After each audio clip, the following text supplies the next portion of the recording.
Welcome to the Faiyum.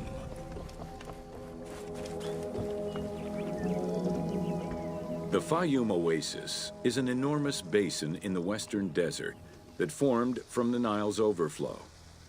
As such, it is not considered a true oasis, though it gives its name to the region, which covers Lake Moeris.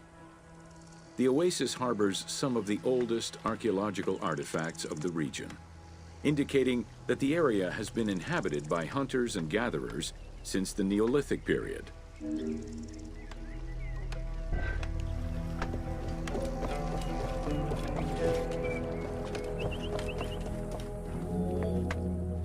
The Faiyum Oasis drains into Lake Moeris, which was a large freshwater lake, but at some time became a saltwater lake. In the 12th dynasty, ancient Egyptians redirected the water flow with a dam and dug a supply canal using the lake as their reservoir. Irrigation enabled them to continue growing crops of figs, grapes, and olives year-round.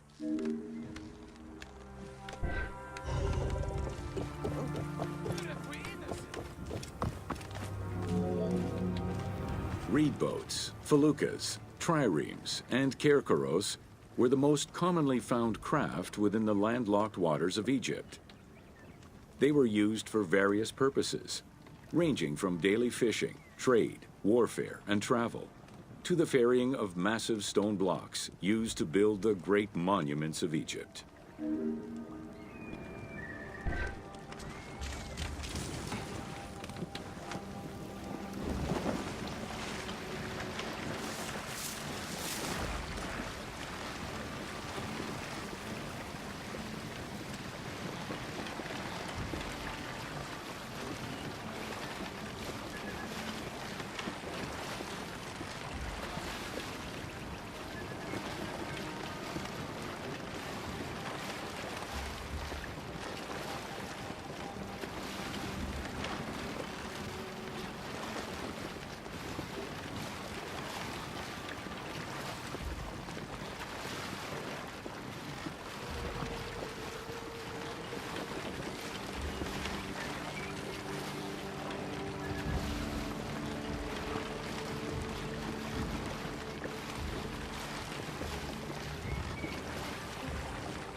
The most impressive pyramids of ancient Egypt date from the Old Kingdom and can be found on the sites of Giza, Saqqara, and Dashur.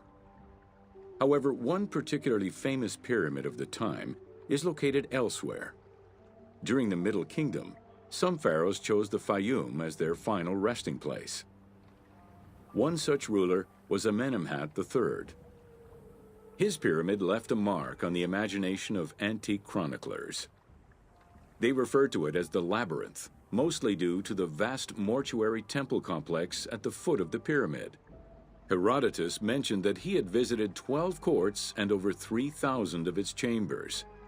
But he was also well known for being prone to hyperbole.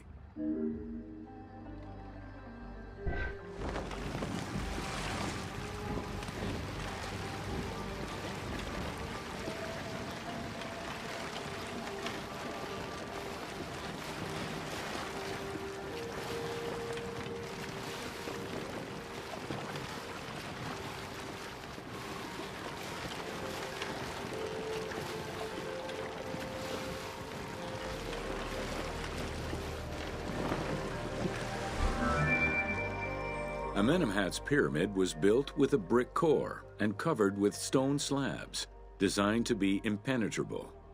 The burial chamber, made out of a single block of sandstone, is unique in its design. Richard Lepsius and Flinders Petrie both explored the pyramid site, measuring 385 meters by 158 meters, and identified it as the location of the labyrinth. Their research conditions were difficult, as most of the site had been submerged by the nearby canal. Furthermore, the stones from the complex and the outer casing of the pyramid had been quarried away long ago. Ubisoft decided to give life back to this lost monument and the many crypts that were said to be devoted to the sacred crocodile god, Sobek.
Founded during the 5th dynasty, the site was popular during the 12th dynasty under the name of Shedet.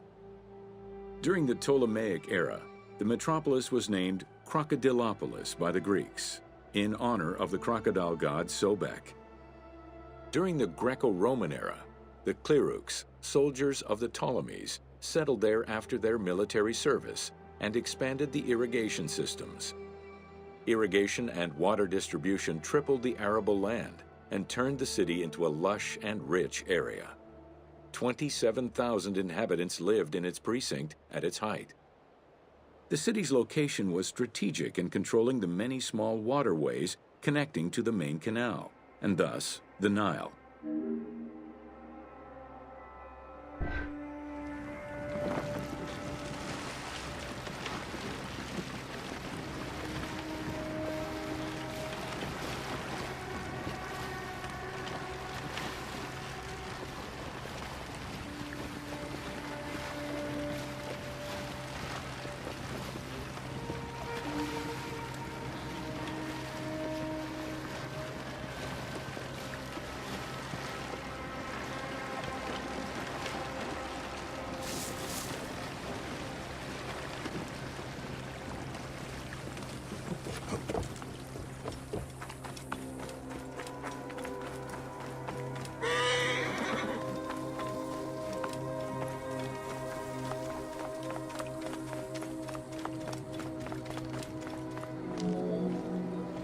The region's main cult was that of Sobek of Shedet, a divinity associated with water and fertility, both very important to an area that depended on irrigation. Many local villages had the title Town of Sobek added to their official designations. During festivals, ancient Egyptians recited hymns to Sobek, asking for his divine intervention. Greek settlers and later Romans would help the Temple of Sobek's economy to flourish by adopting the local embalming mortuary rites. Their sarcophagi were beautifully painted and adorned with amazingly realistic portraits.